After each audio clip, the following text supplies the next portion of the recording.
Stage में तशरीफ फरमा बीआरएस पार्टी के खास कारकुन, हमारे बीआरएस पार्टी के तमाम सरपंच, एपीटीसी और खासकर इस जलसे में और अपने चेवेला को तशरीफ फरमा मोहम्मद अली साहब, मैं हर दिल अजीज उनको चेवेला का इस्तकबाल करता हूं, खैर मकदूम करता हूं।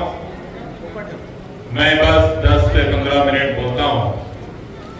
जो भी बात मैं बताता हूं याद रखना, जो भी बात मैं आपके सामने रखता हूं हर बात को अपने गांव में, अपनी बस्ती में वापस लेकर जाना, और जो भी यहां वहां बचे हुए हमारे दोस्त हो, रिश्तेदार हो, जो अभी कांग्रेस को वोट डालने में अभी कुछ लगे हुए, उनको समझाना। जब इलेक्शन का नोटिफिकेशन जारी था, मुझे जब ऐसे अफवाहें सुनाए गए कि रियासती तेलंगाना के मुसलमान ये बार कांग्रेस पार्टी को वोट देंगे, थोड़े लोग ऐसे चंद लोग जो पेपर चलाते हैं, जो मीडिया चलाते हैं, यही अफवाह पकड़ा के हर एक घर पहुंचाने का कोशिश करें कि रियासती तेलंगाना के मुसलमान ये बार केसीआर साहब के साथ नहीं है। मैं आज तकरीबन 20-25 दिन ग्राउंड पे काम कर रहा हूं, केसीआर साहब की बात हर घर पहुंचाने का कोशिश कर रहा हूं। मैं आज बता सकता हूं चंद 10 से 15% लोग ऐसे हैं जो कांग्रेस पार्टी की तायद कर रहे, बाकी की 80 की 90% मुसलमान इस रियासत के, साफ बता रहा हूं, 80 से 90% इस रियासत के मुसलमान केसीआर साहब के साथ है। और आने वाले इंतखाबाती होगी तो ये बात केसीआर साहब की हाथ तीसरी बात मजबूत करने वाले। क्यों करने वाले, ये बात भी सोचना अपन।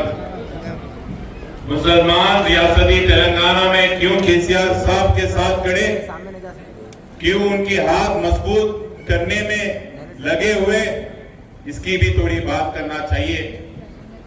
एक बात याद रखो, जो सेक्युलर, अपने आप को सेक्युलर पार्टी कहलाती है, जो अपने आप आजाद हिंदुस्तान में 70 साल से मुसलमानों का वोट लेती हुई आ रही इस मुल्क में, अगर आज मुसलमानों की हाल सबसे पिछड़ा हुआ है, सबसे गरीब मुसलमान है आज हिंदुस्तान में, इस मुल्क में, उसकी जिम्मेदारी भी 70 साल से जो मुसलमान वोट देते हुए आ रही थी उनको उठाना पड़ेगा।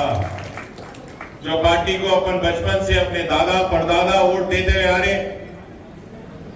कभी भी बस मुसलमानों की वोट पे मोहब्बत थी कांग्रेस पार्टी को, मुसलमानों को एक वोट देते हुए मशीन की तरह फरका उनको, पर कभी इंसानियत की तौर पे नहीं।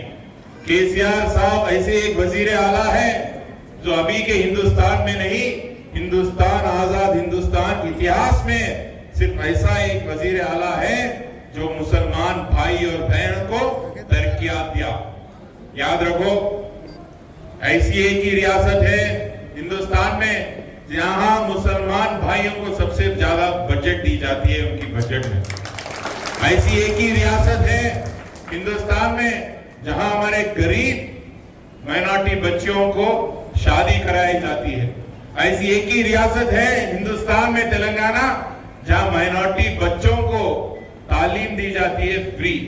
ऐसी एक ही रियासत है तेलंगाना जो हमारे मस्जिद के मौला और अवाम गुमान के उनको तनखे दी जाती है। और ऐसी एक ही रियासत है जो मुसलमानों को मोहब्बत और इज्जत दिलाती है, उसकी मिसाल हमारे मोहम्मद अली साहब ही है। कौन सी भी रियासत में वो कांग्रेस पार्टी की भी रहने दीजिए, एक मुसलमान को पहली दफा डिप्टी चीफ मिनिस्टर और ये दफा होम मिनिस्टर कौन सी भी कांग्रेस पार्टी की रियासत में नहीं है। आप देखते रहिए कौन सी भी जलसे में सीएम साहब के बगल में मोहम्मद अली साहब बैठते। इसका क्या मतलब होती? इसकी मतलब ये होती कि केसीआर साहब अपन को बता रहे कि यहाँ का गंगा जमुना तहजीब है और हम मुसलमानों की तरक्कियात ही नहीं, यहाँ पे हम इज्जत भी देते हैं उनको और मोहब्बत भी करते हैं। ये हमारी रियासत का खास बात है, हमारे लीडर सदर साहब का खास बात है, हमारे वजीर आला के खास बात है।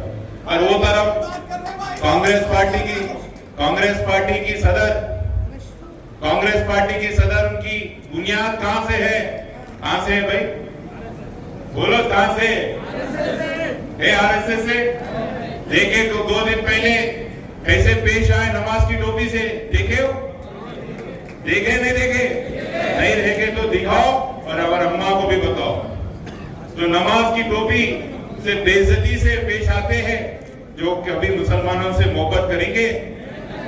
अभी ये बात हमारे कांग्रेस के दोस्त को भी बचे हुए मैं उनको बोल देना, हर वक्त कांग्रेस का मसाइल लेके आते, उनकी हर वक्त वहां की हुकूमत ऐसा काम कर रही वैसा काम कर रही, हमको बताने का कोशिश करते कांग्रेस वाले। कांग्रेस ने हुकूमत में आने के लिए रियासती कर्नाटका में माइनॉरिटी भाइयों से 2 वादा करे, 2 जबान दी। एक हो गई, हम सरकार में आते ही, हुकूमत में आते ही बुर्का बैन उठा देंगे, और दूसरा बात बोले हम हुकूमत में आते ही बजरंग दल का बैन करेंगे। ये दोनों भी चीज मैं आज कांग्रेस पार्टी दोस्तों से जवाब पूछता हूं, ये दोनों की चीज के आप इस्तेमाल हुआ ये कर्नाटका में, एक बार पूछ लेना। आज बुर्का बैन नहीं उठाई गई और बजरंग दल का भी बैन नहीं हुआ। आज बताइए कांग्रेस पार्टी कौन झूठ बोलते हैं मुसलमानों की वोटों के लिए? आप झूठे वादा बोलते। राहुल गांधी 1 महीने पहले टुकड़ा आया, 6 गारंटी बोला हूं। इतना ही मोहब्बत मुसलमानों पे है, उनकी तरक्कियात पे है, तो 6 गारंटियों में एक भी मुसलमान की गारंटी क्यों नहीं दी गई? एक बार पूछिए आप। मुसलमान की तरक्कियात के लिए एक भी गारंटी क्यों नहीं दी? उनके पूछना चाहिए कांग्रेस पार्टी से। भाई अभी बहुत देर हो गया, मुझे बहुत देर भी जाना है। मैं गुजारिश करता हूं, कार के निशान पे 30 तारीख याद ना, नंबर 1 पे वोट दबा के कार पे देना।